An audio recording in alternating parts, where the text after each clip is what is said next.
नाम सुना होगा पारिभाषिक शब्दावली किसको कहते हैं, जिसको हम लोग इस्तेमाल इस तरह से करते हैं जैसे कि अगर वैज्ञानिक हिंदी हम पढ़ रहे हैं तो बहुत सारे शब्द हैं जो मूल रूप से अंग्रेजी में है और उनका अनुवाद करके हिंदी में प्रयोग किया जाता है। इसी तरह से बहुत सारे क्षेत्र हैं, तकनीकी क्षेत्र, जिसमें हिंदी का पारिभाषिक शब्दावली उसमें इस्तेमाल होता है। एक है व्यवहारिक हिंदी, जो हम आप इस्तेमाल करते हैं व्यवहार में, बोलचाल में जिस हिंदी का इस्तेमाल होता है उसको व्यवहारिक हिंदी कहा जाता है। कार्यालयी हिंदी, जैसा आप लोग इसके नाम से ही समझ रहे होंगे कि कार्यालय में प्रयुक्त होने वाली हिंदी, क्योंकि आम तौर पे जो हम लोग कार्य व्यवहार में इस्तेमाल करते हैं जिस भाषा का, उस भाषा का इस्तेमाल हम लोग कार्यालयों में यानी ऑफिस में नहीं करते हैं। जब आप लोग प्रधानाचार्य को ही पत्र लिखते हैं तो उस तरह से नहीं लिखते जिस तरह से अपने मित्र को लिखा जाता है। तो कार्यालय की हिंदी जाहिर तौर पे आम बोलचाल की भाषा से अलग होती है। फिर है वित्तीय हिंदी, जो आपके सिलेबस में है इकाई में, दूसरी इकाई में, वह है वित्तीय हिंदी।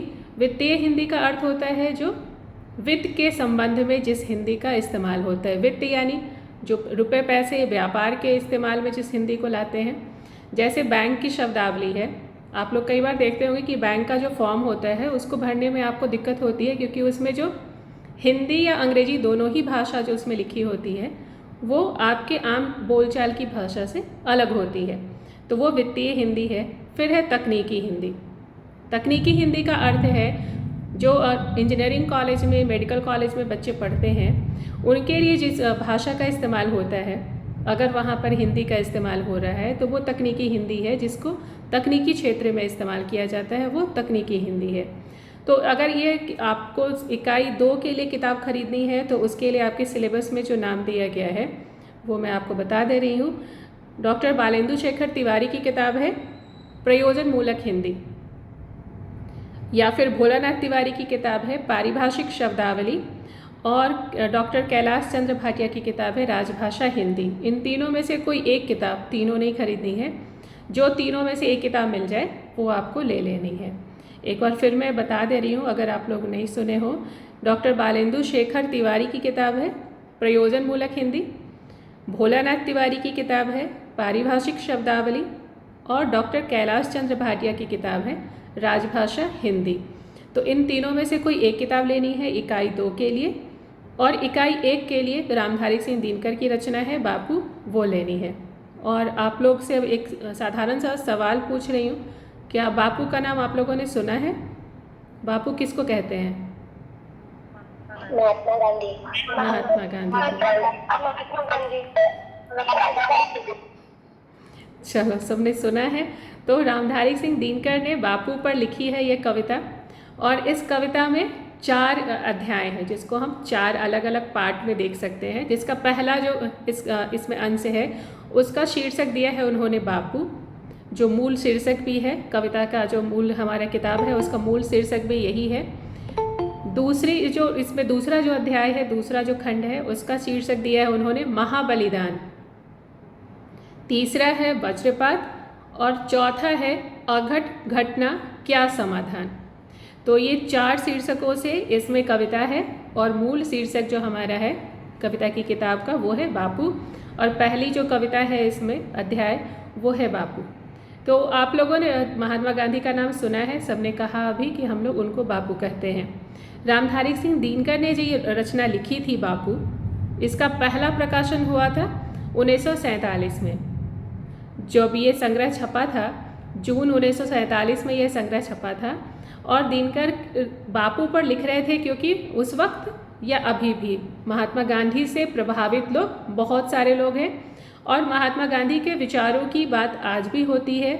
सभी लोग उनके अहिंसा को, उनके सत्य के पुजारी होने को, सभी लोग उनकी पूजा करते हैं और महात्मा गांधी के विचारों को मानते हैं।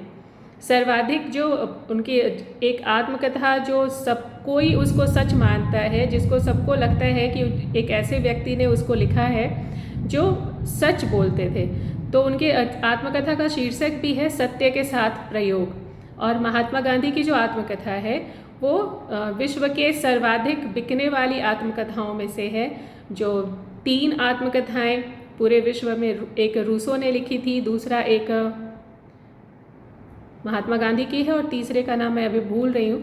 3 लोगों की आत्मकथाएं प्रसिद्ध हैं जिनमें महात्मा गांधी एक हैं, क्योंकि माना जाता है कि उन्होंने जो अपनी आत्मकथा लिखी है, हालांकि हरिवंश राय बच्चन की भी जो आत्मकथा 4 खंडों में प्रकाशित है वो भी बहुत चर्चित है, लेकिन फिर भी बहुत सारे अंश ऐसे हैं जो लोगों को लगता है कि उन्होंने उसमें थोड़ा झूठ शामिल किया है।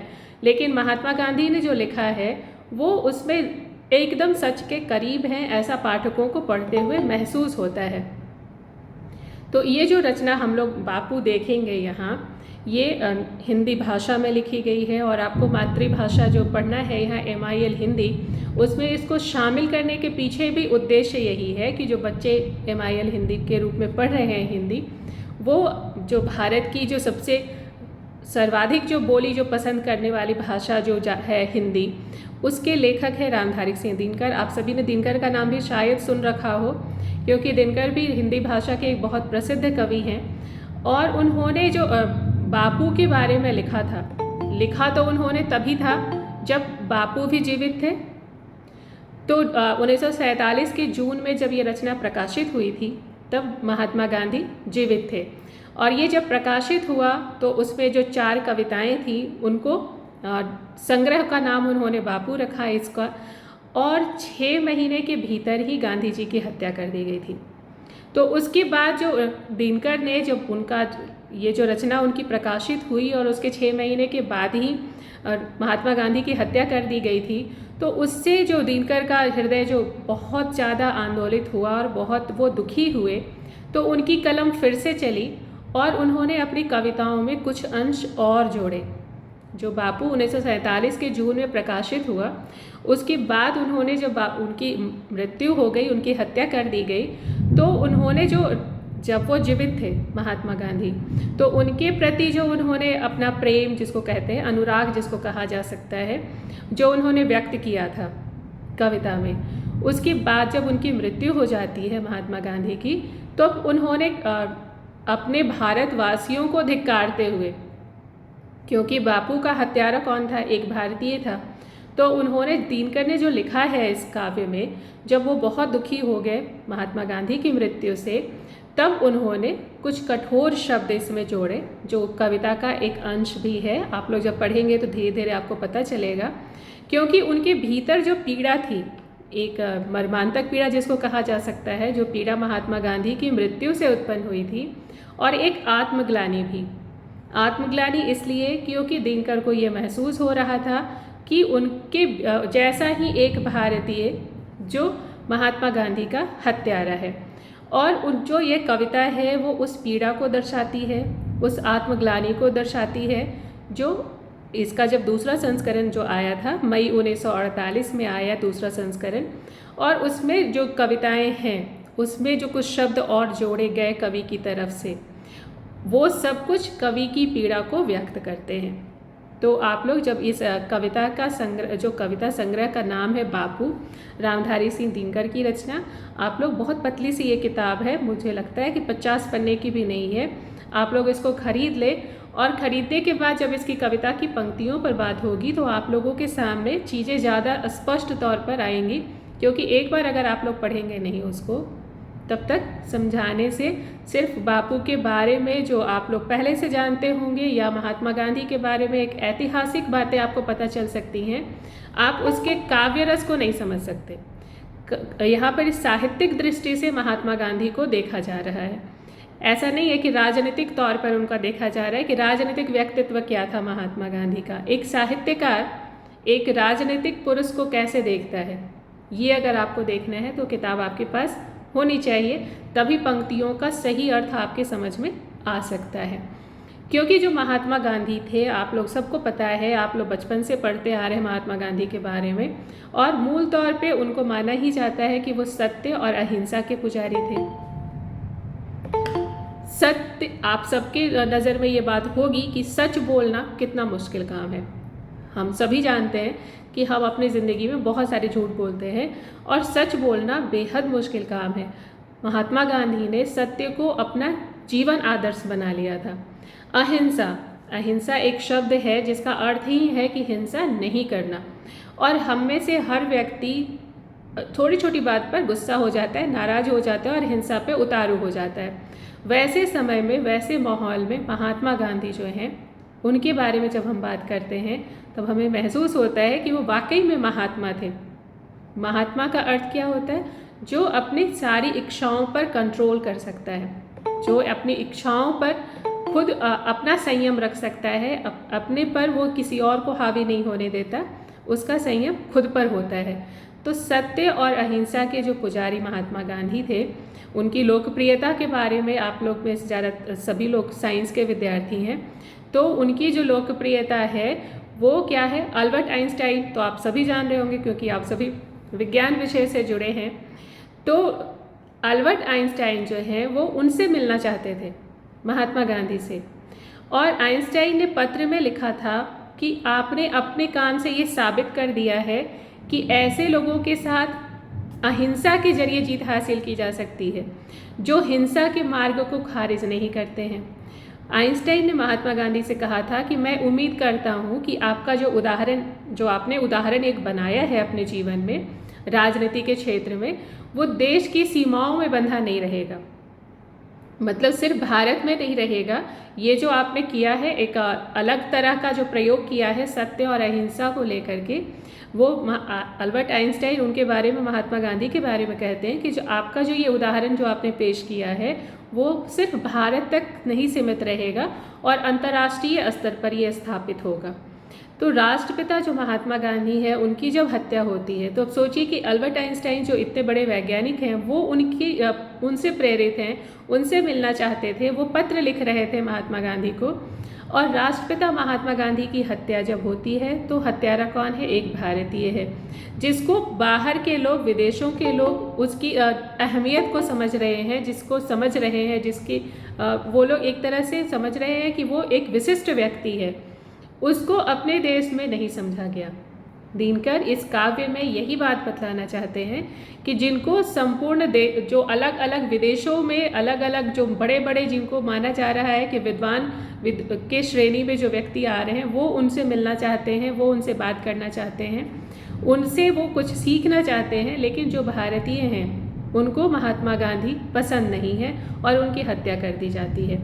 तो राष्ट्रपिता महात्मा गांधी की हत्या 30 जनवरी 1948 की शाम को की गई थी।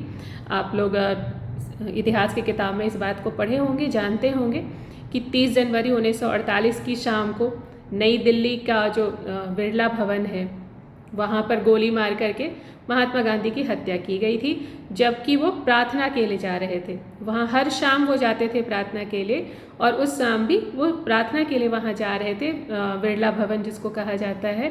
और 30 जनवरी की शाम जब वो संध्याकालीन प्रार्थना जिसको कहा जाता है के लिए जा रहे थे, तब नाथूराम गोडसे ने उन पर गोलियां चला दी थी। नाथूराम गोडसे का नाम सबने सुना होगा आप लोगों ने। नाथूराम गोडसे ने उन पर गोलियां चलाई थी, और इस जो उन पर फिर मुकदमा चला था, तो उस मुकदमे में, महात्मा गांधी के हत्या के मुकदमे में, नाथूराम गोडसे के साथ साथ 8 और लोगों को भी हत्या की साजिश में आरोपी बनाया गया था। रामधारी सिंह दिनकर इस कविता में अपने राष्ट्र भारत की रग रग से वाकिफ जो कहा जा सकता है वो लेखक थे वो, और वो इसमें उनकी नज़रों से कोई भी छिपा नहीं था। यहाँ तक कि वो जानते थे कि महात्मा गांधी जी जो हैं उनके असली हत्यारे कौन हैं, और कवि की दृष्टि में ये बात स्पष्ट थी कि नाथूराम गोडसे जो है वो एक मोहरे के तौर पर इस्तेमाल किए गए हैं।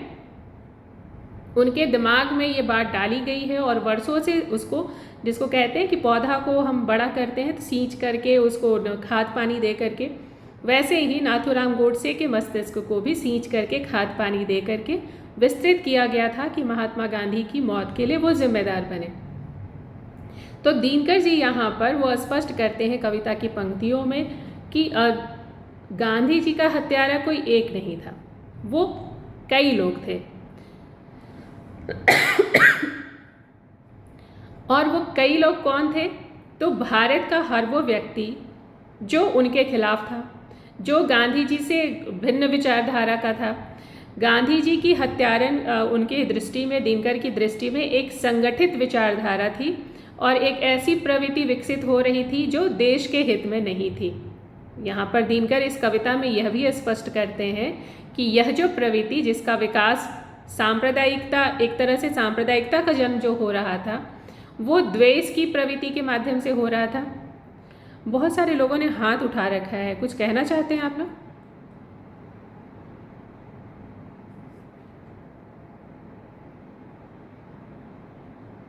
जैसे सौम्या रिंसू कंडूलना, क्या कहना है आपको?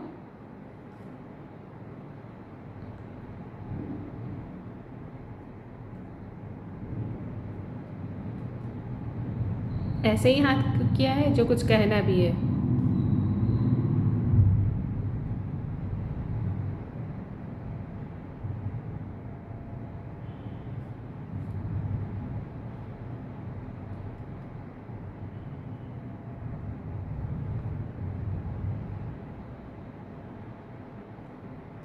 तो एक बात और है, आप लोग अभी जो लोग भी मीटिंग में भी शामिल हैं वो लोग मैसेज बॉक्स में अपना अटेंडेंस, अपना नाम, अपना रोल नंबर और अपना सब्जेक्ट, 3 चीज़ें लिखिएगा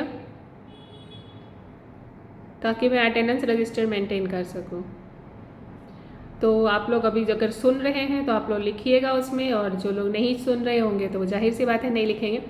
तो हम लोग बात कर रहे थे महात्मा गांधी की मृत्यु पर, और महात्मा गांधी की मृत्यु पर रामधारी सिंह दिनकर का कहना था कि जो हम एक हत्यारी भीड़ का हिस्सा बन चुके हैं और एक संगठित विचारधारा का रूप ले चुकी थी प्रवृत्तियाँ, उसका आधार क्या था? मूल रूप से सांप्रदायिकता। तो दिनकर जी यहाँ कहते हैं कि एक संगठित विचारधारा के रूप में सांप्रदायिकता है वो हमारे देश में आ चुकी थी, और ऐसी प्रवृत्ति जो है वो विकसित हो रही थी जो देश के हित में नहीं थी, और वह प्रवृत्ति हमारे विकास के लिए भी बाधा थी, भारतीय विकास के लिए बाधा थी। और द्वेष की यह जो प्रवृत्ति थी उस विचारधारा की उपज के मूल में क्या था? आपसी घृणा। गोडसे जो है वो मानता था कि गांधी जी ने भारत के विभाजन के समय भारत के मुसलमानों की राजनीतिक जो मांग थी उसका समर्थन किया था, और इसी वजह से उसने महात्मा गांधी की हत्या की थी। और उसके 7 लोग मिले थे, नारायण आप्टे और 6 जो और भी लोग थे उसके साथ, उन सब ने मिलकर के गांधी जी की हत्या की साजिश रची थी उस वक्त। लेकिन यहाँ पर जो आप अगर इतिहास को देखेंगे तो पता चलेगा कि वास्तविकता यही है कि गांधी जी के पास कोई और रास्ता, तरीका भी नहीं था जिस पर सवाल उठाया जा सके कि विभाजन किस तरह से किया जाता। तो ये जो कारण है वो बहुत दशकों के बाद और बहुत विश्लेषण के बाद लोगों को समझ में आ सकती है, और उस वक्त भी समझ में आ रही थी। लेकिन एक जो घृणा की जो विचारधारा थी उससे वातावरण भारत का विषाक्त हो रहा था। और रामधारी सिंह दिनकर अपनी इस कविता में जो कुछ पंक्तियां हैं जो मैं यहाँ पर उद्धृत कर रही हूँ, जो वो लिखते हैं इसमें कि जल रही आग दुर्गंध लिए, छा रही चतुर्दिक विकट धूम, विष के मतवाले कुटिल नाग, निर्भय फन जोड़े रहे घूम। तो ये जो पंक्तियां हैं जिसमें वो कहना चाहते हैं कि चारों तरफ जो घृणा की आग है वो दुर्गंध लिए यहाँ पर जल रही है, और हमारे आसपास का जो माहौल है चारों तरफ वो बहुत ही विकट है, बहुत ही खतरनाक है, विष का माहौल है। और यहाँ जो लोग हैं वो एक तरह से सांप की तरह है, नाग की तरह हैं, और एक दूसरे को ख़त्म करने के लिए यहाँ पर मौजूद हैं।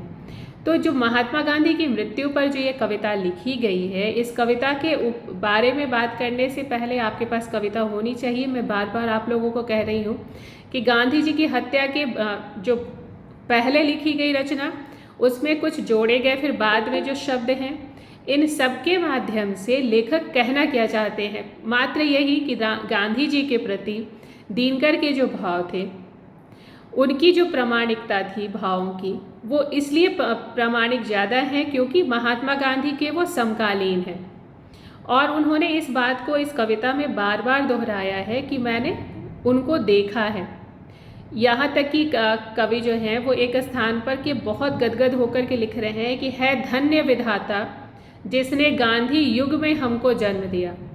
यानी यहाँ पर रामधारी सिंह दिनकर इस बात को लेकर के बेहद उत्साहित हैं, बेहद प्रसन्न हैं कि वो ईश्वर को धन्यवाद कर रहे हैं। वो कह रहे हैं कि है धन्य विधाता जिसने गांधी युग में हमको जन्म दिया।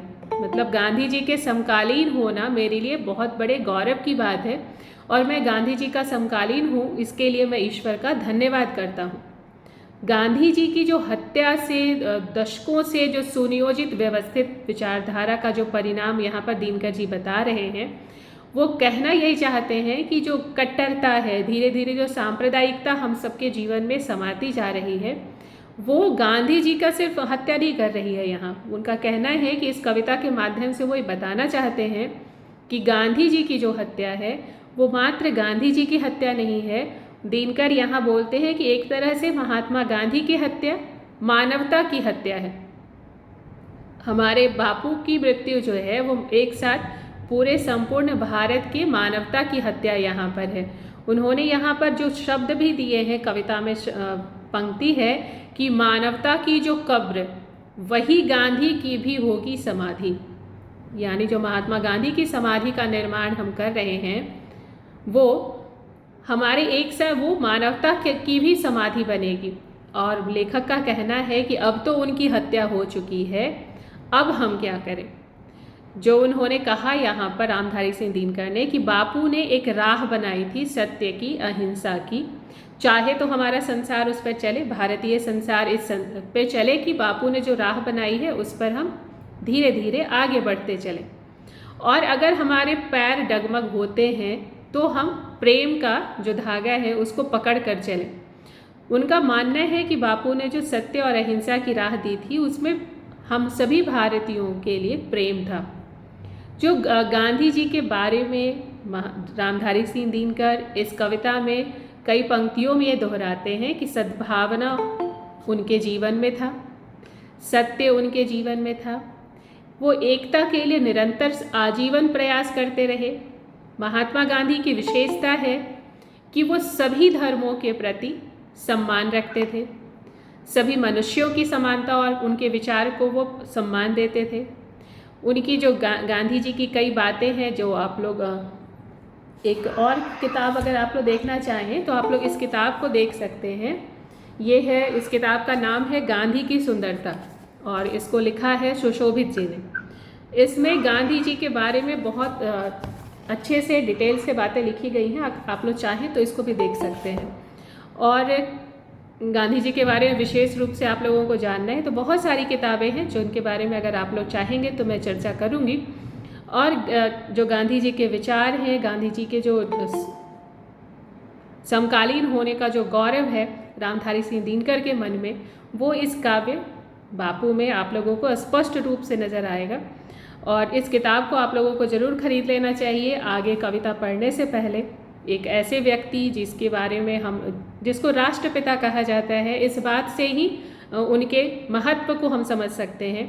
जिनको राष्ट्रपिता कहा जाए वो ऐसे व्यक्ति हैं जो महान व्यक्ति हैं, जिन्होंने अपनी जो उनकी जो प्रार्थना थी, दैनिक प्रार्थना, उसमें उन्होंने भक्ति गीत और विभिन्न धर्म ग्रंथों का पाठ वो शामिल रखते थे। मतलब वो किसी एक धर्म को लेकर के अपनी उपासना को नहीं केंद्रित करके रखे थे। उन्होंने सभी धर्मों के ग्रंथों का अध्ययन किया था और सभी धर्मों का वो समान रूप से सम्मान करते थे। आज के समय में जब माहौल बिल्कुल इसका धीरे धीरे और बिगड़ता जा रहा है जो गांधी जी के समय में था, तब इस काव्य ग्रंथ की प्रासंगिकता, जैसे आप लोगों को प्रश्न भी पूछा जाता है कि बापू काव्य की प्रासंगिकता स्पष्ट करें, तो जाहिर सी बात है एक ऐसे महान व्यक्ति जो संपूर्ण राष्ट्र को एकता के सूत्र में बांधना चाहते थे, जो सत्य और अहिंसा के पुजारी थे। जब आज का समय जो है चारों तरफ हिंसा फैली है, सब कोई कपट और घृणा में, अविश्वास में, एक तरह की संवादहीनता का जो वातावरण है, उसमें अगर महात्मा गांधी का प्रेम और अहिंसा का पाठ लोगों को पढ़ाया जाए तो जाहिर सी बात है कि वो ज़्यादा प्रासंगिक रचना के रूप में हमारे सामने स्पष्ट रूप से आता है। तो महात्मा गांधी जी की जो आवश्यकता है वो आज के समय में और भी ज़्यादा बढ़ गई है। महात्मा गांधी जो सत्य और अहिंसा के लिए उनका जो अडिग विश्वास था, वो हमारे वर्तमान समय की भी आवश्यकता है। और बदलते समय में इस बात पर लोगों का यकीन भी बढ़ता जाना चाहिए कि जयकारों के शोर में मानवता जीवित नहीं रह सकती। मानवता को जीवित रखना है तो हमें महात्मा गांधी की राह पे चलना होगा, सत्य और अहिंसा की राह पे चलना होगा। रामधारी सिंह दिनकर की ये जो कविता है, इस कविता का उद्देश्य अगर आप समझें तो बस इतना है कि आज़ादी की लड़ाई में जो आग लगी थी, जब महात्मा गांधी यानी जो हमारे इस कविता के नायक हैं बापू, उनके आंसुओं से, पसीने से वो आग नहीं बुझी, तब महात्मा गांधी ने अपनी जान दे दी और अपने रक्त से भी उसको बुझाने से पीछे नहीं हटे। तो इस कविता का उद्देश्य केवल इतना है कि यदि आपको जीवन में किसी भी संघर्ष पर विजय पानी है तो आप परिस्थितियों का सामना डट कर करें, चाहे सामने कोई भी हो। तो ये कविता का जो उद्देश्य मुख्य तौर पर यही स्पष्ट रूप से आता है कि अगर आपको जीवन में अपने संघर्ष बड़े लगते हैं और आपको लगता है कि आप इससे बहुत पिछड़ रहे हैं, तो आप महात्मा गांधी के जीवन को देखें। उन्होंने संपूर्ण राष्ट्र के लिए कितना कुछ किया, पूरी ज़िंदगी संघर्ष किया, लेकिन उन्होंने स्वयं को, जब वो मर भी रहे थे तो उन्होंने किसी के खिलाफ कुछ अपशब्द नहीं कहे। उन्होंने सिर्फ इतना कहा कि मेरे ईश्वर उन्हें माफ़ करना, वो नहीं जानते कि वो क्या कर रहे हैं। तो जो परिस्थितियाँ किसी की बहुत विपरीत भी हो, तो आपके जीवन में बहुत संघर्ष भी हो और आप उस पर विजय पाना चाहते हैं, तो परिस्थितियों का सामना डट कर करना चाहिए, चाहे कोई भी सामने हो। उन्होंने अंग्रेज़ों से हमें आज़ाद कराया, तो वो जो परिस्थितियाँ उनके सामने थी वो एक बेहद कठिन परिस्थिति थी, लेकिन उन्होंने उस परिस्थिति पर विजय प्राप्त किया और आज के दिन में हम उन्हें महात्मा गांधी के तौर पे जानते हैं, बापू के तौर पे जानते हैं। आप लोगों के मन में ये प्रश्न उठ सकता है कि आखिर आपके पाठ्यक्रम में रामधारी सिंह दिनकर की यही रचना क्यों है। उनकी बहुत सारी रचनाएं हैं, क्योंकि इसके पहले आपके जो सीनियर थे उनको रश्मि रथी पढ़नी थी, उसके पहले जो थे उनको कुरुक्षेत्र पढ़ना था। दिनकर लगातार सिलेबस में रहे हैं और उनकी सभी जो कविताएं हैं वो ओजपूर्ण है, वीरता का काव्य उसमें है। तो इस रामधारी सिंह दिनकर जो है उनकी जो कविताएं हैं, उन्होंने जो लिखना चाहा है अपनी कविताओं में, आप उनकी जो पंक्तियां देखेंगे तो वो लिखते हैं कि दो में से क्या तुम्हें चाहिए, कलम या कि तलवार, मन में ऊंचे भाव की, तन में शक्ति, विजय अपार। मतलब वो कहना ये चाहते हैं सभी से, हर भारतीय से ये बात कहना चाहते हैं कि तुमको क्या चाहिए। यहाँ भी गांधी जी के ही विचार हैं, रामधारी सिंह दिनकर से मिलते जुलते, और वो कहते यही हैं कि कलम चाहिए या तलवार चाहिए, तुम्हें अपने मन के ऊंचे भाव चाहिए कि अपनी तन की शक्ति चाहिए और विजय चाहिए। यानी तुम कलम जो बुद्धि का प्रतीक है, तलवार जो शक्ति का प्रतीक है, दोनों में से किसको तुम महत्व देना चाहते हो। वो और उनकी एक कविता भी है, कलम उनकी जय बोल, यानी वो कलम के माध्यम से बड़े बड़े जो प्रासंगिक हमारे महान पुरुष हैं उनकी जयकार करते हैं। और एक तरह से अंतर्राष्ट्रीय स्तर पर दिनकर जी ने अपनी भाषा हिंदी को तो पहचान दिलवाई ही, बहुत सारे ऐसे लोगों को भी पहचान दिलवाई जिनकी राष्ट्रीय स्तर पर बहुत ज़्यादा लोगों के बीचों में सर्वोपरि वो थे, लोग उनको महान मानते थे। लेकिन एक राष्ट्रीय चेतना, सामाजिक चेतना, सांस्कृतिक चेतना गहरे तौर पर दिनकर जी के भीतर मौजूद थी और वो उद्बोधन के कवि के तौर पर, प्रेम और सौंदर्य के कवि के तौर पर वो उन व्यक्तित्वों को निखार कर हमारे सामने प्रस्तुत करते हैं जिनके बारे में लोग कम से कम बातचीत करते थे। हालांकि महात्मा गांधी जो हैं वो हम सब के बीच, हर भारतीय के बीच सर्वाधिक लोकप्रिय राजनेता जिसको कहा जा सकता है वो हैं वो। लेकिन दिनकर जो हैं वो हर वो क्षेत्र में लेखन करते हैं जो सत्ता के करीब भी है, व्यवस्था का आलोचना भी है। तो उन्होंने अपनी कविताओं में कई तरह की बातों को प्रस्तुत किया है, अपने समय को उन्होंने समझा है और देश क्या कुछ एक साथ अपने आसपास देख रहा है, जैसे कि बम के धड़ाके की आवाज़ भी आ रही है, फांसी पर झूलने वाले नौजवान भी हैं आज़ादी की लड़ाई के समय, राष्ट्रनायक के हृदय में क्या चल रहा था। महात्मा गांधी जब उस समय आज़ादी की लड़ाई लड़ रहे थे, आज हमारा भारत आज़ाद हुआ और अगले ही साल जब उनकी हत्या कर दी गई, तो दिनकर जी का ये सवाल जो उनके मन में उठ रहा था वो बिल्कुल वाजिब था कि उनके हृदय में जो दर्द होगा, जो उनके एक निर्भीक व्यक्ति जो किसी से नहीं डरा, संपूर्ण राष्ट्र के लिए जिसने अपनी कुर्बानी दे दी, जब वो उसको ये पता चलता है कि वो उसके खिलाफ साजिशें हो रही हैं, उसको मार देना चाहते हैं लोग, तो उसके हृदय में, उस राष्ट्रनायक के हृदय में क्या आया होगा। तो दिनकर जो उस भाव को सोचते हैं, उसके बारे में जो विचार करते हैं, एक साहित्यकार के तौर पर रामधारी सिंह दिनकर जब अपने श्रद्धेय, जो उनकी श्रद्धा के पात्र हैं महात्मा गांधी, उनके बारे में, उनकी मनः स्थिति के बारे में सोचते हैं, तब इस काव्य की रचना करते हैं कि एक आम भारतीय जिसके लिए उन्होंने स्वतंत्रता की लड़ाई लड़ी, अपनी पूरी ज़िंदगी, जो वो एक वकील के तौर पर वो थे, दक्षिण अफ्रीका से उन्होंने लॉयर की पढ़ाई की थी, पढ़कर वो वहाँ से आए थे, और यहाँ आकर के जब उन्होंने चंपारण में देखा कि किस तरह से भारतीयों के साथ गलत व्यवहार हो रहा है, उनके साथ शोषण की प्रक्रिया जारी है, तब उनकी जो मनोदशा बनी और उन्होंने हम भारतीयों के लिए जो लड़ाई लड़ी, उसके बाद जब आज़ादी मिल गई और आज़ादी मिलने के बाद जब महात्मा गांधी की हत्या की साजिशें रची जाने लगी, तब महात्मा गांधी के भीतर किस तरह की प्रवृत्ति आई होगी, किस तरह वो सोचते होंगे, उनकी मनोदशा क्या होगी कि जिनके लिए हमने युद्ध किया, जिनके लिए हमने लोगों के लिए सोचा, वही लोग आज हमारी मृत्यु के बारे में सोच रहे हैं। तो वो जो मनोदशा, जो सामूहिक अनुभूतियों का जो वो क्षुब्ध समय था, वो महात्मा गांधी के लिए किस तरह का रहा होगा, ये उन्होंने इस काव्य में दिखलाना चाहा है। और दिनकर की अन्य रचनाओं को आपने तो जाना ही होगा, बहुत सारी रचनाएं हैं जिनमें कई प्रसिद्ध रचनाएं आपके पहले भी सीनियर्स के सिलेबस में भी थी, कुरुक्षेत्र और रश्मि रथी, द्वंद्व गीत है, हुंकार है, ये सभी रचनाएं हैं।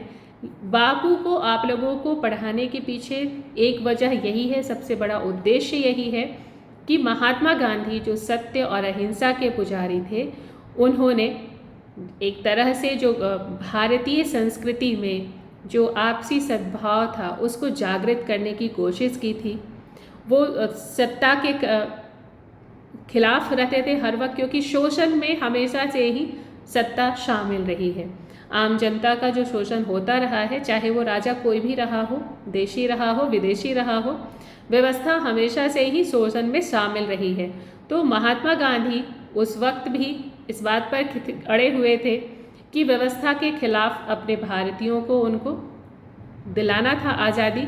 और जब आज़ादी मिली तो जो युवाओं के प्रेरणा स्रोत थे महात्मा गांधी, वो अचानक से युवाओं के लिए उनके विरुद्ध हो गए। उनको लगने लगा कि महात्मा गांधी जो हैं वो कठिन परिस्थितियों के सामने जो नहीं डरे, वो अपने लोगों से डर गए। और जो आम लोग, हमारे आम भारतीय थे, उनकी नज़र में महात्मा गांधी अचानक नायक से खलनायक के रूप में सामने आ गए।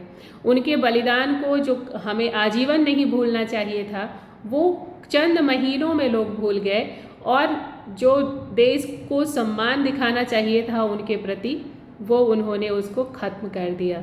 और देश के गौरव, महात्मा गांधी की मृत्यु या उनकी जो हत्या हुई, वो एक भारतीय के द्वारा हुई। और इस जो कविता बापू में आपको ये बात दिनकर ने उठाकर सामने रखी है, और वो कहना यही चाहते हैं कि जब आप इस कविता को पढ़ेंगे तो आपको ये महसूस होगा कि कविता में रामधारी सिंह दिनकर उन विचारों को प्रकट करना चाहते हैं जिसमें आज़ादी की लड़ाई की जो आग थी, उसमें वो उन्होंने कहा है कि बापू अपने आंसू से, पसीने से उस आग को जब नहीं बुझा पाए, तब बापू ने अपने रक्त से उस आग को बुझाने की कोशिश की।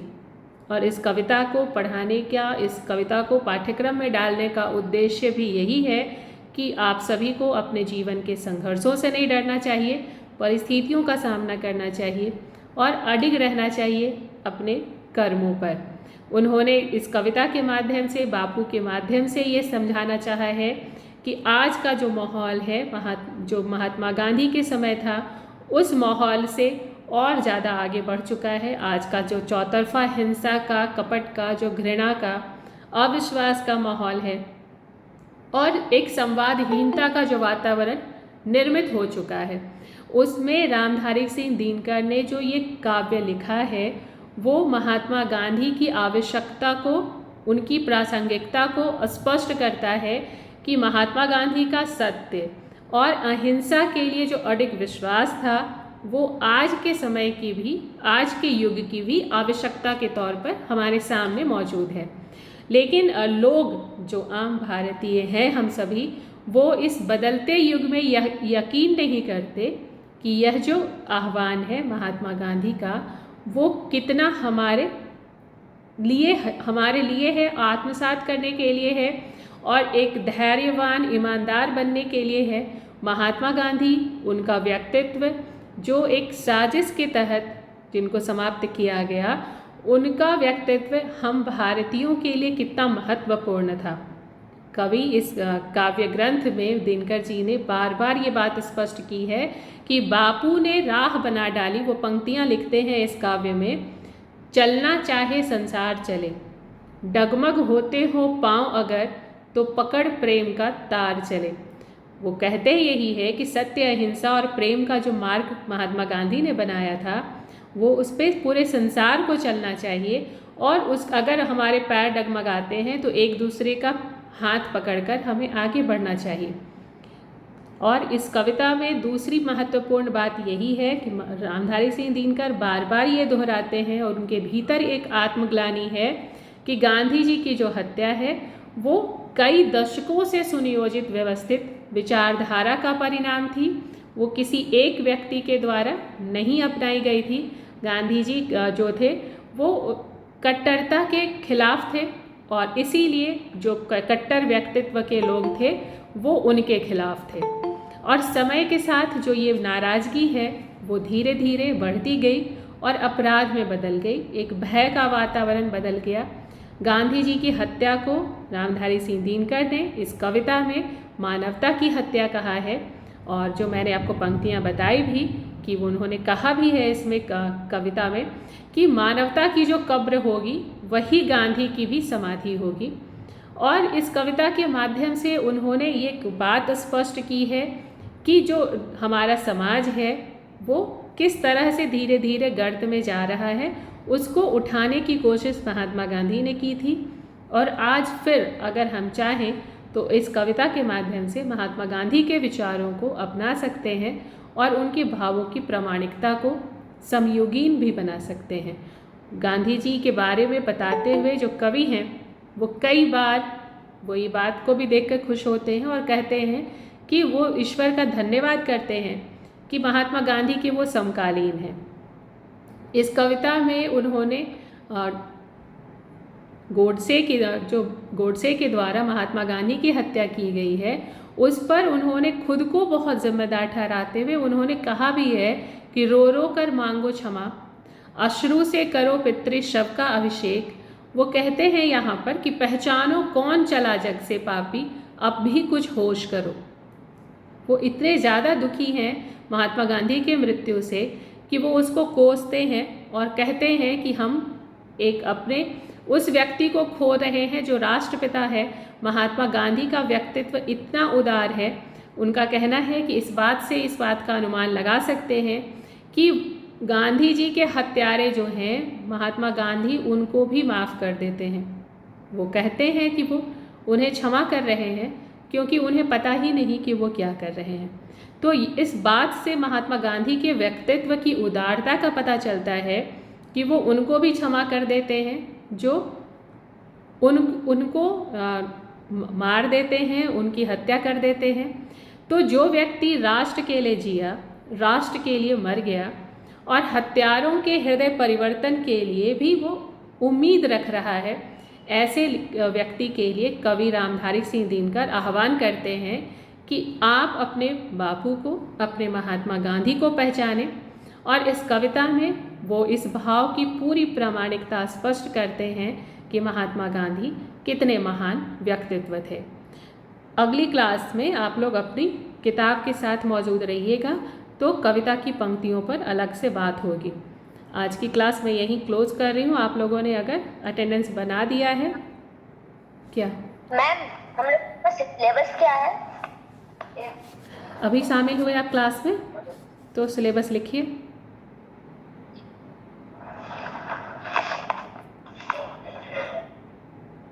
आपके सिलेबस में 2 इकाई है। पहली इकाई है जिसमें रामधारी सिंह दिनकर की रचना बापू है।